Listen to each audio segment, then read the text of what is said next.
कल शाम 6:52 पर जिस जगह पर धमाका हुआ था एक गाड़ी में, उसी जगह पर हम मौजूद हैं। इस जगह को मैं एक बार जल्दी से आपको दिखा दूं, कल रात से अभी तक में क्या क्या बदल गया है। यहाँ पर जो हादसे की जगह है उसको अभी ढक दिया गया है, वहां पर लगातार गहन जांच जारी है। रैपिड एक्शन फोर्स के जवान यहां पर तैनात किए जा चुके हैं। बड़ी संख्या में सुरक्षा बल इस पूरे क्षेत्र में लगातार तैनात हैं। सुरक्षा एजेंसियां जो कि उस सफेद पर्दे के पीछे उस जगह पर गहन तफ्तीश में लगी हुई आपको लगातार दिखेंगी। और उन सारी चीजों के बीच बड़ी बैठकों का दौर भी चल रहा है, लेकिन साथ में बिहार में दूसरे चरण का मतदान भी चल रहा है। 122 सीटों पर आज वोट डाला जा रहा है और उस खबर पर भी नजर हमारी लगातार बनी हुई है। यानी देश की वो दो बड़ी खबरें जिन पर सबकी नजर है, उस पर आज तक की सटीक नजर है और हम दोनों से जुड़ी हुई खबरें आपको दिखा रहे हैं। बिहार का चुनाव जहां पर 122 सीटों के लिए मतदान चल रहा है और दिल्ली में ये जो धमाका हुआ है, दहशत का ये जो धमाका हुआ है, जिसके बाद सब जानना चाहते हैं कि दरअसल हुआ क्या यहां पर।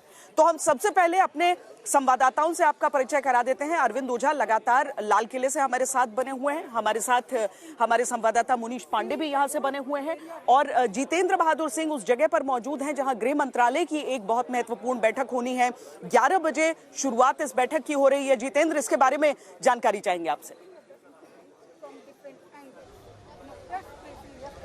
देखिए अंजना, ये महत्वपूर्ण बैठक है। केंद्रीय गृह मंत्री अमित शाह की अध्यक्षता में ये बैठक की जा रही है और अब से थोड़ी देर पहले दिल्ली पुलिस कमिश्नर सतीश गोलचा यहाँ केंद्रीय गृह मंत्री अमित शाह के निवास पर पहुंच चुके हैं। एनआईए डीजी को भी बुलाया गया है, वो भी केंद्रीय गृह मंत्री के घर पर यहाँ जो बैठक उच्च स्तरीय है ये आ चुके हैं और साथ ही गृह सचिव और आईबी चीफ, ये तमाम जो अधिकारी हैं, सीनियर अधिकारी इस बैठक में शामिल हो रहे हैं। सबसे बड़ी बात यह है कि जिस तरीके का जो मॉड्यूल है, जिसमें लगातार जो जांच एजेंसियां कल रात से ही देख रहे हैं कि ग्राउंड जीरो पर तमाम एजेंसियां जो हैं वो कोऑर्डिनेटेड वे में काम कर रही हैं, जिसमें एनएसजी की टीम है, एनआईए की टीम है, दिल्ली पुलिस की जो स्पेशल सेल है वो भी मौजूद है। तो ये सभी एजेंसियां जो हैं अपनी जो इनिशियल रिपोर्ट जो पुलिस अधिकारियों के पास इस वक्त मौजूद है उसको केंद्रीय गृह मंत्रालय और केंद्रीय गृह मंत्री के साथ साझा किया जाएगा और उसमें ये तैयार किया जाएगा आगे का रोड मैप कि किस तरीके से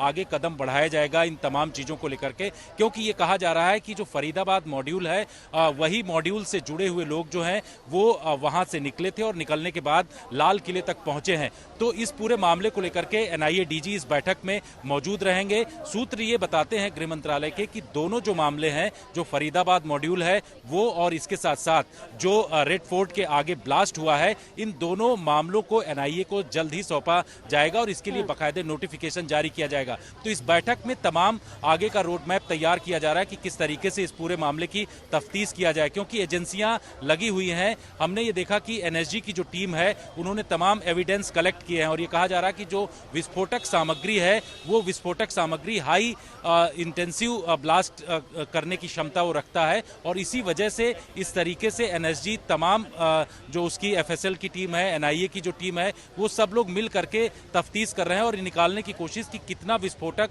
उस कार में इस्तेमाल किया गया। क्योंकि कार का जो पिछला हिस्सा है उसमें कहा जा रहा है कि वहां पर व्हीकल बॉर्न आईईडी का इस्तेमाल किया गया होगा। हालांकि अभी इसको लेकर के आधिकारिक पुष्टि नहीं की गई है, लेकिन जानकारी ये मिल रहा है कि अगर इसमें इस तरीके के आईईडी का इस्तेमाल किया गया तो उसको कहां से लेकर के आया गया, इन तमाम चीजों को लेकर के बड़े स्तर पर छानबीन एजेंसियां कर रही हैं और उसकी रिपोर्ट अभी गृह मंत्री अमित शाह की बैठक में जो इनिशियल रिपोर्ट तैयार हुई है उसको शेयर किया जाएगा। सभी सुरक्षा एजेंसियों की नजर रहती है और यहाँ पर किसी तरीके, क्योंकि खतरा हमेशा ऐसे यहाँ पर बना रहता है, संवेदनशीलता इस जगह की बहुत बड़ी है, लेकिन किस तरीके से काबू में रखा जाए, इस तरीके की कोई घटना न हो, उसकी जिम्मेदारी रहती है। अब एक बहुत बड़ा जिम्मा इन सभी सुरक्षा एजेंसियों पर आ गया है कि जल्द से जल्द इसके पूरे तार जोड़े जाएं एक दूसरे से। ये लाल किला जो कि सोमवार को बंद रहता था, आज मंगलवार का दिन है, लेकिन आज भी यहाँ पर कोई भीतर जा नहीं सकता है, आम टूरिस्टों के लिए अब बंद है। केवल यहाँ तक नहीं बल्कि जो इसके बाहरी परिसर है, जो पूरा पेरीमीटर है, वहां तक भी पूरी तरीके से गाड़ियों की आवाजाही पर प्रतिबंध हो गया है। ये चांदनी चौक बाजार जो हमेशा जहाँ भीड़ भाड़ रहती है सुबह के 11 बजे, लेकिन आप इस जगह पर सन्नाटा देख रहे हैं। मेट्रो प्रभावित नहीं है, दिल्ली के बाकी इलाके प्रभावित नहीं है, लेकिन ये इलाका देख लीजिए, यहाँ पर जैन मंदिर, साथ में गौरी शंकर मंदिर आगे, जहां की जो क्षति है, जहां पर जो टूटे हुए कांच के हिस्से हैं, वहां पर हमारे संवाददाताओं ने दिखाया है, वहां के पुजारियों से बात की है। लेकिन ये पूरा इलाका जो हमेशा लोगों से भरा रहता है, वो इस समय आपको सूना दिख रहा है। केवल जो कर्मी है यहाँ पर, जो कामकाज जिनका है, जिनकी जिम्मेदारियां हैं, वो सब यहाँ पर हैं, या मीडिया है, या फिर जो सुरक्षा कर्मी है, उन सब की मौजूदगी आप यहाँ पर देख पा रहे हैं। अरविंद ओझा, ये लगातार हम कल से बात कर रहे थे, हालांकि कोई भी आतंक का नाम इसे देने के लिए जब हमला हुआ, जब ये धमाका हुआ, उसके बाद से सब बचते रहे क्योंकि पूरी जांच करने चाहते थे। अब जो पूरी जो एक तस्वीर खींची है हमारे सामने, क्या मिसिंग पीसेस हैं जिन पर खास करके इस समय सुरक्षा एजेंसियों की तफ्तीश चलेगी? अब देखिए श्वेता, तस्वीर लगभग साफ हो चुकी है और आज तक ने सबसे पहले बताया कि ये एक आतंकवादी हमला है और जो कार है उसमें काफी विस्फोटक भारी मात्रा में वो मौजूद था। अब अगर बात की जाए तो ये जो एजेंसियों को शक है कि एक फिदाइन अटैक है, क्योंकि जो डॉक्टर उमर मोहम्मद फरीदाबाद से फरार हुआ था, वो कार ड्राइव करके I-20 यहाँ पर लाता है और लाल किले के पास जोरदार धमाका हो जाता है। सूत्र बताते हैं कि इस धमाके में उमर मोहम्मद की मौत हो चुकी है, लेकिन उसके डीएनए, उसके बॉडी का जो डीएनए टेस्ट कराया जाएगा, उसके परिवार से मिलान किया जाएगा, जिसके बाद इस बात की पुष्टि होगी। लेकिन एजेंसियों ने आइडेंटिफाई कर लिया है, क्योंकि I-20 कार में ब्लैक कलर का मास्क पहने जो उमर मोहम्मद है वो I-20 कार में आता हुआ दिखाई दे रहा है। ये बात साफ हो गई थी जब जम्मू कश्मीर पुलिस, फरीदाबाद पुलिस और सेंट्रल एजेंसियों की रेड्स वो लगातार फरीदाबाद में बीते 24 घंटे से चल रही थी। उसमें डॉक्टर मुजम्मिल वो गिरफ्तार हुआ था, एक महिला जो डॉक्टर थी वो फरार थी, उसे जम्मू कश्मीर में गिरफ्तार किया गया। उसमें एक नाम उमर मोहम्मद का सभी को, खासतौर से फरीदाबाद पुलिस, जम्मू कश्मीर पुलिस और सेंट्रल एजेंसियों को क्लियर हो गया था कि डॉक्टर उमर मोहम्मद फरार चल रहा है। लेकिन ये अब कयास लगाया जा रहा है कि शायद ये पैनिक अरविंद, ये भी बताया जा रहा है कि कल सुबह 8 बजे ये गाड़ी दाखिल हुई थी। ये तो आपने समय के हिसाब से दिखाया किस तरीके से पार्किंग में कब दाखिल हुई और वहां से कब निकली, सुनहरी मस्जिद वाली पार्किंग से, लेकिन 8 बजे सुबह दिल्ली में दाखिल होने की बात हो रही है कल।